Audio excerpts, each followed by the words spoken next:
qiyomatda Rasululloh kelsalar, sen meni sunnatimdan uyalgan eding, sen meni sunnatimdan yuz o'girgan eding deb indamay qaytib ketaversalar, sahobalar bilan birga jannatga kirib ketsalar, biz qolib ketsak nima qilamiz? Rasululloh nima qilamiz?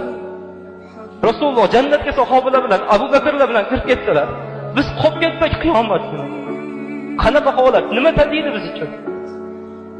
Biz dunyoda shuncha Rasululloh yashadik, ko'rmadik. Yuzlarini ham ko'rmadik. Qo'llarini o'polmadik. Rasulullohni bag'rimizga bosolmadik sahobalarga. Endi jannatda ham ayrilib bo'lsak-chi? Jannatda Rasululloh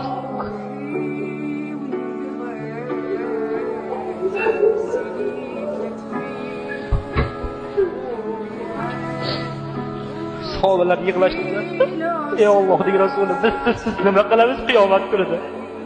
Bu dunyoda sizga o'rganib qo'yamiz, sizni forlaringizga o'rganib qo'yamiz. Siz nima qilamiz deyishdi.